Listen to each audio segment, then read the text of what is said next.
Welcome back. इस video के अंदर हम बात करेंगे फेच के बारे में कि फेच फंक्शन जो है वो क्या होता है जावास्क्रिप्ट के अंदर। सो गाइस, जो फेच फंक्शन है उसको हम यूज करते हैं एपीआई को रिक्वेस्ट करने के लिए। जो एपीआई होती है वो हमें कुछ डेटा जो है वो रिटर्न करती है। सो जो है फंक्शन है जो कि हमें प्रॉमिस जो है वो रिटर्न करता है। सो फेच फंक्शन में सबसे पहले हम यहाँ पे यूआरएल पास करवाते हैं जिसके ऊपर जो है वो हमने रिक्वेस्ट जो है वो भेजनी होती है। फिर जब ये रिक्वेस्ट चली जाती है फिर हमें यहाँ पे जो है वो प्रॉमिस जो है वो रिटर्न होती है। फिर हमें यहाँ पे जो प्रॉमिस होती है उसके अंदर हमें रिस्पॉन्स मिलता है, और फिर जो रिस्पॉन्स होता है वो अगर जेसन की फॉर्म में है तो फिर उसे हमें जावास्क्रिप्ट जो ऑब्जेक्ट होता है उसके अंदर जो है वो कन्वर्ट करना होता है। तो उसके लिए हम यहाँ पे जो जेसन का मेथड होता है हम उसको यहाँ पे जो है वो कॉल करते हैं। उसके बाद फिर हमें यहाँ पे जो वो प्रॉमिस मिलती है, मतलब प्रॉमिस रिटर्न होती है, और जो प्रॉमिस होती है फिर हमें जो उसके अंदर डेटा होता है वो हम यहाँ पे जो है वो यूज जो है वो कर सकते हैं सेकंड प्रॉमिस के अंदर। सो जो पहली प्रॉमिस हमें यहाँ पे रिटर्न होगी उसको डॉट देन के ऊपर हम यहाँ पे उसको जेसन जो है वो डेटा मिलेगा उसको हमें ऑब्जेक्ट के अंदर जो कन्वर्ट करना पड़ेगा जावास्क्रिप्ट के ऑब्जेक्ट के अंदर। और फिर जो अगला डॉट देन होगा उसके अंदर हम यहाँ पे जो डेटा होगा उसको जो है हम लॉग भी करवा सकते हैं, और हमने उसको वेबसाइट के ऊपर जो शो करवाना है तो हम इस फंक्शन के अंदर जो है वो कर सकते हैं।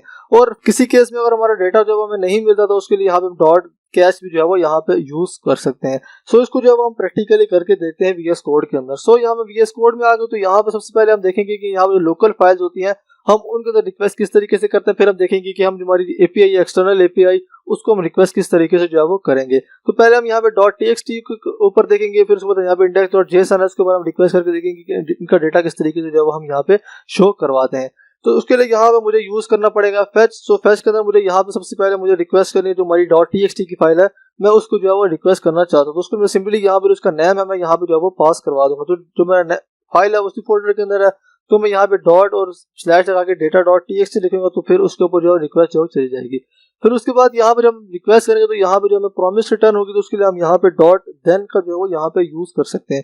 सो इसके अंदर जो हमें पहला रिस्पॉन्स मिलेगा तो यहाँ पे जो हमारी फाइल है वो टेक्स्ट के अंदर, तो हमें इसको टेक्स्ट के अंदर जो वो कन्वर्ट करना पड़ेगा। तो उसके लिए हम यहाँ पे करेंगे रिस्पॉन्स डॉट टेक्स्ट जो फंक्शन है वो हम यहाँ पे जो है वो यूज करेंगे। उसके बाद हमें यहाँ पे एक और डॉट देन लगाना पड़ेगा जिसको यूज करके जो हमारा डेटा होगा उसको हम यहाँ पे जो है वो शो करवा सकते हैं। तो यहाँ पे दोबारा से मैं डॉट देन लगाऊंगा, यहाँ पे जो मैं एरो फंक्शन है उनका मैं यहाँ पे जो है वो यूज कर रहा हूँ। तो उसके लिए यहाँ पे रिटर्न स्टेटमेंट की जो जरूरत है वो यहाँ पे लगाने की जरूरत जो है वो नहीं है, मतलब यहाँ पे हम कर्ली ब्रेसेस के बगैर भी यहाँ पे एक लाइन लिखेंगे तो ये जो स्टेटमेंट होगी वो हमें यहाँ पे जो है वो रिटर्न होगी। उसके बाद हमें यहाँ पे डेटा रिटर्न होगा, मतलब डेटा उसको हम यहाँ पे एक्सेस कर सकते हैं। तो मैं यहाँ पे जो डेटा होगा उसको मैं सिंपली यहाँ पे कंसोल डॉट लॉग जो है वो करवा लूंगा। तो मैं यहाँ पे कर दूँ डेटा को कंसोल डॉट लॉग। सो उसको मैं सेव करूंगा तो यहाँ पे आप देख सकते हैं कि यहाँ पे जो डेटा है वो हमें यहाँ पे जो है वो मिल गया है। उसके बाद यहाँ पे फॉर एग्जाम्पल हमारा जो डेटा है वो किसी वजह से लोड नहीं हुआ तो उसके लिए हमें यहाँ पे डॉट कैश भी लगाना पड़ेगा। तो हम यहाँ पे इसके अंदर जो एरर होगा वो हम यहाँ पे जो है वो शो करवा सकते हैं। तो उसके लिए मैं यहाँ पे कर लेता हूँ कंसोल डॉट लॉग और मैं यहाँ पे एरर जो है वो शो करवा दूंगा। तो मैं यहाँ पे फाइल का नाम जो मैं यहाँ पे चेंज कर देता हूँ, मैं यहाँ पे इसको सेव करूंगा तो यहाँ पे आप देख सकते हैं यहाँ पे इस तरीके से जो एरर है वो हमें यहाँ पे जो है वो शो हो रहा है। सो इस तरीके से जो हमारी एक्सटर्नल फाइल डॉट टीएक्सटी की उसको हम रिक्वेस्ट इस तरीके से जो है वो कर सकते हैं यूजिंग फेच। इसके बाद अगर हमारी जेसन की फाइल तो हम देखते हैं हम उसको किस तरीके से जो है वो रिक्वेस्ट करेंगे। तो उसको मैं यहाँ पे कमेंट कर लेता हूँ, तो मैं यहाँ पे नीचे आ जाऊंगा तो मैं यहाँ पे दोबारा से जो फेच है उसको मैं यहाँ पे जो है वो यूज कर लूंगा।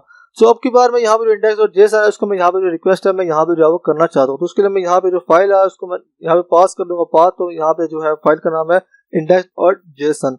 तो ये भी जो है हमें एक प्रॉमिस जो है वो रिटर्न करेगा। तो मैं यहाँ पे डॉट देन का जो है वो यूज करूंगा एंड देन यहाँ पे जो है पहली बारी में यहाँ पे जो है वो रिस्पॉन्स मिलेगा। तो मैं यहाँ पे एरो फंक्शन का यूज करके यहाँ पे रिस्पॉन्स को यहाँ पे जेसन जो है तो डेटा मिलेगा तो हमें फिर उसको जावास्क्रिप्ट के ऑब्जेक्ट के अंदर जो है वो कन्वर्ट करना पड़ेगा। तो उसके लिए यहाँ पे जो रिस्पॉन्स है उसके ऊपर हमें यहाँ पे जेसन का जो मेथड है उसको यहाँ पे जो है वो हमें कॉल करना पड़ेगा। तो फिर जो डेटा होगा वो जेसन के अंदर जो है मतलब जावास्क्रिप्ट के ऑब्जेक्ट के अंदर जो है वो कन्वर्ट हो रहा है। तो जेसन का डेटा हमें यहाँ पे जो है वो मिलेगा एज अ रिस्पॉन्स।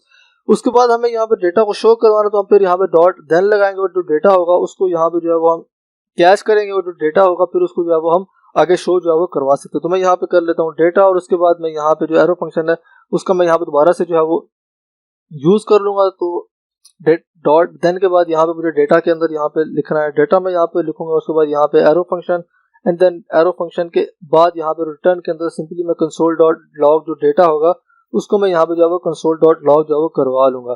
सो इसको मैं सेव करूंगा तो यहाँ पे आप देख सकते हैं कि जो डेटा था जेसन की फाइल के अंदर वो हमें यहाँ पे जो है वो मिल गया। तो यहाँ पे जो डेटा था वो सारा हमें यहाँ पे जो है वो मिल गया है। सो मैं चाहता हूँ कि यहाँ पे जो आईडी वगैरह नेम वगैरह मैं उनको एक्सेस करना चाहता हूँ, मैं यहाँ पे सिंपली लिखूंगा आईडी डॉट नेम। तो फिर जो नेम होगा सिर्फ मुझे यहाँ पे जो है वो शो होगा। उसके बाद मैं यहाँ पे चाहता हूँ कि मुझे एड्रेस शो हो तो मैं यहाँ पे कर लेता हूँ एड्रेस में यहाँ पे लिख लेता हूँ। सो इसको मैं करूंगा एड्रेस। तो यहाँ पे आप देख सकते हैं जो एड्रेस है वो हमें यहाँ पे जो है वो शो हो रहा है।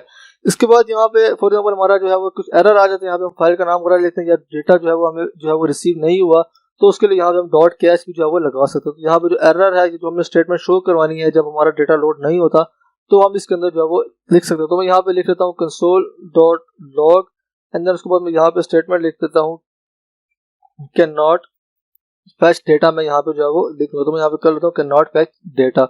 सो इसको मैं सेव करता हूँ, यहाँ पे जो फाइल की नाम है यहाँ से चेंज कर दूंगा। सो इसको मैं सेव करूंगा तो यहाँ पे आप देख सकते हैं यहाँ पे जो एरर था वो हमें यहाँ पे जो है वो शो हो गया है। इसके बाद हम देखते हैं कि हमारे पास एक्सटर्नल एपीआई तो हम उससे डेटा किस तरीके से जो है वो फैच करवाते हैं। तो उसके लिए यहाँ पे जो मैं चला जाऊंगा तो यहाँ पे हमारे पास जो है वो एक एपीआई है जिसको कि हम बोलते हैं जेसन प्लेस होल्डर, जो कि फेक रिक्वेस्ट के लिए हम यहाँ पे जो है वो यूज कर सकते हैं।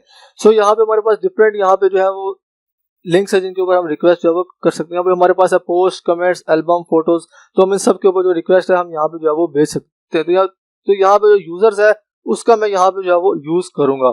तो इसके ऊपर रिक्वेस्ट करने के लिए यहाँ पे जो लिंक है मुझे यहाँ से इसको कॉपी करना पड़ेगा और फिर यहाँ पे जो फैच है मुझे इसके अंदर जो है वो इस लिंक को जो है वो पेस्ट करना पड़ेगा। तो मैं यहाँ पे इनको जो है वो कमेंट कर लेता हूँ। इसके बाद यहाँ पे मैं जो है कोर फैच में यहाँ पे जो है वो यूज कर लूंगा।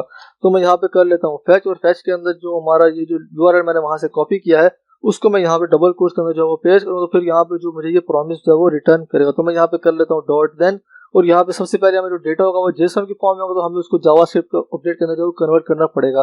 तो उसके लिए यहाँ पे हम पास करेंगे रिस्पांस, और फिर रिस्पांस को जो है वो हमें जावास्क्रिप्ट का जो ऑब्जेक्ट होगा उसके अंदर जो है वो कन्वर्ट करना पड़ेगा। तो उसके लिए यहाँ पे जेसन का जो फंक्शन है हम यहाँ पे जो है वो यूज कर लेंगे। फिर उसके बाद भी हमें यहाँ पे जो है वो प्रॉमिस रिटर्न होगी, तो यहाँ पे फिर हमें यहाँ पे डॉट देन जो लगाना पड़ेगा डेटा को एक्सेस करने के लिए। तो मैं यहाँ पे कर लेता हूँ डॉट देन, उसके बाद में यहाँ पे जो डेटा है उसको मैं यहाँ पे जो है वो एक्सेस कर लूंगा। तो मैं यहाँ पे सिंपली क्या करता हूँ, मैं यहाँ पे डेटा को जो है वो console.log जो है वो करवा दूंगा। तो मैं यहाँ पे कर लेता हूँ console.log डेटा। तो इसको सेव करूंगा, थोड़ी देर वेट करूंगा, तो यहाँ पे थोड़े वेट के बाद जो डेटा होगा वो हमें यहाँ पे जो है वो शो हो जाएगा। सो ये आप देख सकते हैं जो डेटा है वो हमें यहाँ पे जो है वो शो हो गया। तो यहाँ पे हमें 10 यूजर्स का जो डेटा है वो हमें यहाँ पे जो है वो शो हो गया है। सो मैं चाहता हूँ कि यहाँ पे जो यूजर्स हैं उनके जो है मैं डेटा जो है वो प्रिंट करवाऊँ, सब तमाम यूजर्स को अलग अलग प्रिंट करवाऊँ। तो उसके लिए मैं यहाँ पे जो मैप का मेथड है, मैप फंक्शन जो हम यूज कर सकते हैं एरे के ऊपर, तो हम यहाँ पे जो है वो यूज कर सकते हैं। तो ये जो डेटा ये एक एरे ऑफ ऑब्जेक्ट्स की फॉर्म में हमें यहाँ पे जो है वो मिल रहा है। तो मैं यहाँ पे कर लेता हूँ डेटा डॉट मैप, उसके बाद मैं यहाँ पे कर लूंगा डेटा, और उसके बाद यहाँ पे console.log मैं यहाँ पे लगा लेता हूँ console.log, और यहाँ पे मैं करूँगा डेटा। सो इसको मैं सेव करूँगा तो यहाँ पे जो है वो हमें कुछ एरर देखने को मिल रहा है। तो यहाँ पे जो है मुझे ब्रैकेट्स जो है लगानी पड़ेंगी इस डेटा के अराउंड, तो मैं यहाँ पे ब्रैकेट्स लगा लेता हूँ। सो इसको मैं सेव करूँगा तो यहाँ पे फिर भी एरर मिल रहा है, सॉरी यहाँ पे ब्रैकेट जो 2 लगानी पड़ेगी। तो इसको मैं सेव करूँगा, थोड़ा वेट करेंगे हम, तो फिर यहाँ पे जो डेटा होगा वो हमें यहाँ पे थोड़ी देर बाद जो है वो यहाँ पे शो हो जाएगा। सो उसको मैं सेव करूँगा, यहाँ पे आप देख सकते हैं जो डेटा है वो हमें हर यूजर का जो है वो अलग अलग से जो है वो शो हो रहा है। इसके बाद मैं चाहता हूँ कि यहाँ पे मैं हर यूजर का नेम जो वो प्रिंट करूँ, तो मैं यहाँ पे सिंपली डेटा डॉट नेम को जो है मैं यहाँ पे एक्सेस कर सकता हूँ। तो यहाँ पे आप देख सकते हैं यहाँ पे जो नेम है हर यूजर का वो यहाँ पे जो है वो प्रिंट हो गया है। इसके बाद मैं यहाँ पे उनका एड्रेस देखना चाहता हूँ, तो मैं यहाँ पे कर लेता हूँ एड्रेस। तो इसको मैं सेव करूँगा तो यहाँ पे आप देख सकते हैं जो एड्रेस है उनका वो यहाँ पे जो है वो शो हो गया है। इसके बाद मैं एड्रेस के अंदर उनकी स्ट्रीट देखना चाहता हूँ, मैं यहाँ पे सिंपली कर लूंगा स्ट्रीट, तो मुझे उनकी जो स्ट्रीट होगी वो यहाँ पे जो है वो शो हो जाएगी। सो उसको मैं सेव करता हूँ, यहाँ पे आप देख सकते हैं जो स्ट्रीट थी वो यहाँ पे मुझे जो है वो शो हो गई है। सो इस तरीके से जो है वो हम फैच एपीआई को यूज करके जो डेटा होता है उसको जो है वो हम फैच करवा सकते हैं। इसके अलावा यहाँ पे जो कैच अगर हमने लगाना है, तो मैंने यहाँ पे कैच नहीं लगाया, तो मैं यहाँ पे जो कैच है एरर कैच करने के लिए वो मैं यहाँ पे जो है वो लगा सकता हूँ। मैं यहाँ पे कर लूंगा ERR एरर के लिए, एंड देन उसके बाद मैं यहाँ पे कर लेता हूँ console.log, एंड देन उसके बाद मैं यहाँ पे एरर जो शो करवा दूंगा। तो मैं यहाँ पे यूजर्स का एस मिटा देता हूँ क्योंकि हमारा जो यूआरएल वो गलत हो जाएगा। तो उसको मैं सेव करूंगा तो यहाँ पे कुछ देर बाद हमें यहाँ पे देख सकते हैं यहाँ पे जो एरर है वो हमें यहाँ पे जो देखने को मिल गया है। सो इस तरीके से जो है वो हम फैच एपीआई को जो है वो यूज कर सकते हैं। सो आई होप कि आपको समझ आ गया होगा। So see you in the next video.